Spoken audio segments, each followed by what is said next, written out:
Hi అండి, అందరికీ good morning అండి. బ్రేక్ఫాస్ట్లు ప్రిపేర్ చేస్తున్నారా? ఈరోజు ఇంకా నేనైతే పాప కోసం ఇడ్లీ పెట్టానండి. ఇడ్లీ వేద్దామని ఇడ్లీ కోసం అయితే నేను ప్రిపరేషన్ చేశాను.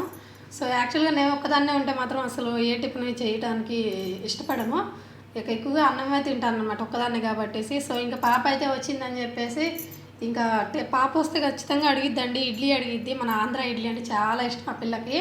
సో అందుకోసమే మా అమ్మ అయితే ఇదిగోండి ఇడ్లీ పాత్ర కొనిచ్చింది. మా అమ్మాయి అక్కడే ఇడ్లీ ఇష్టంగా తింటుంది అమ్మ వాళ్ళ దగ్గర ఉన్నప్పుడు. అందుకని పిల్ల ఇడ్లీ ఎక్కువగా తింటుంది ఇష్టపడి. అక్కడ దొరకదు ఏం లేదు అని చెప్పేసి ఇడ్లీ పాత్ర కొనిపెట్టింది. ఇదిగోండి చూడండి, చాలా కొత్తది, చాలా తక్కువ సార్లు వాడతానమాట. పాప వచ్చినప్పుడు మాత్రం వేసి పెడతాను.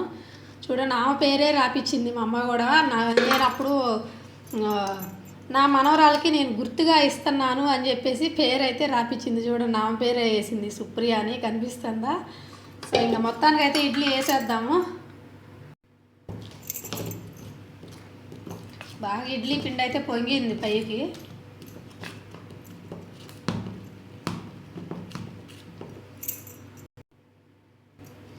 ఆ రోజు అమ్మ పెద్దది తీసుకోమ్మా ఎప్పటికైనా ఉంటుంది అంది, కానీ నాకు చిన్నదే కావాలి, నాకు ముచ్చటగా ఉంటుంది అని చెప్పేసి 9 ఇడ్లీ వచ్చేదే తీసుకున్నానండి, 2 ప్లేట్ది.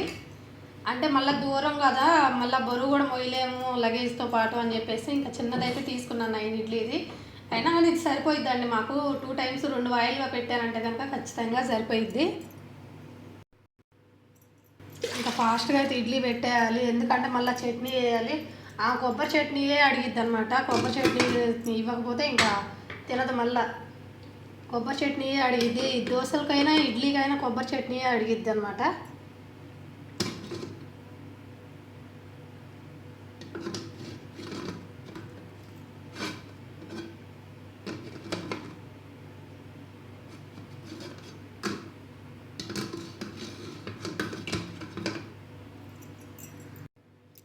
మనవరాలు ఇడ్లీ ఇష్టపడి తింటుందని చెప్పి మనవరాల కోసం అయితే అమ్మమ్మ గిఫ్ట్ అనమాట ఇది.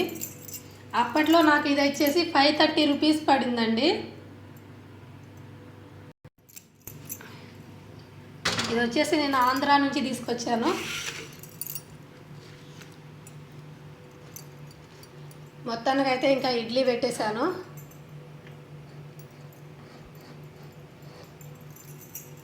నా కూతురు అంటది, ఈ మా అమ్మమ్మ నా కోసం పంపించింది, నాకు ఇడ్లీ చేయకి ఎవరికి చేసి పెడతా అనిద్ది అనమాట అప్పుడప్పుడు.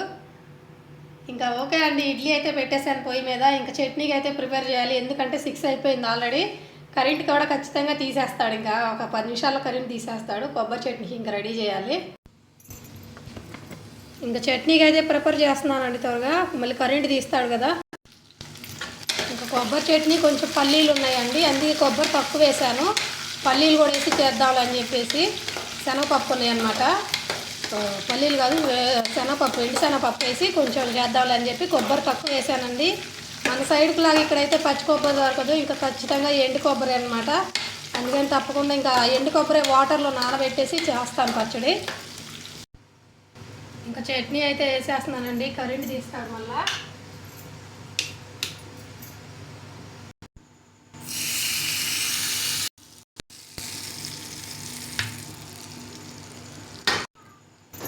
కరెంట్ తీస్తాడని మొత్తానికి అయితే చట్నీ కూడా వేసేసానండి, ఫాస్ట్గా అయితే పెట్టేశాను. ఇంకా మొత్తం 1/2 అవర్లో అయిపోయింది. ఇంకా ఇడ్లీ అయితే ఉడుకుతూ ఉంది, కొంచెం సేపు టైం పట్టిద్ది. ఇంకా ఇడ్లీ ఉడుకుతూ ఉంది, చట్నీ అయితే చేశాను, కొబ్బరి చట్నీ. మరి మీ బ్రేక్ఫాస్ట్ ఏం చేశారు ఫ్రెండ్స్? కామెంట్లో కామెంట్ చేయండి. అలాగే మీలో ఎంతమందికి ఇడ్లీ కొబ్బరి చట్నీ కాంబినేషన్ ఇష్టమో కూడా నాకు కామెంట్ చేయండి. అలాగే ఇంకా ప్లీజ్ ఫ్రెండ్స్ మన ఛానల్ని సబ్స్క్రైబ్ చేసుకోండి ఫ్రెండ్స్. ఓకేనా? Bye friends.